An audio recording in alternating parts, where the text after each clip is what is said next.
Hello mga lalabs, ako ay nagluluto ng merienda, karyoka, or tinudok kaskaron kung tawagin sa Ilocano.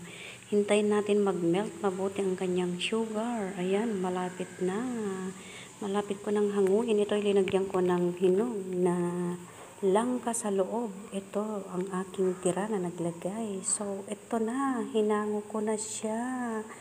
Yummy! Tingnan natin ang kanyang loob. Diba? Ayan, lambot niya. Oh, ayan, nakikita nyo yung langka. Sarap. So, ito, tikman na natin. Ayan, diba? Hagad ang lola nyo. Pinagpapawisan. Oh, diba? Ayan. Tikman natin. Sarap. Ay, yummy.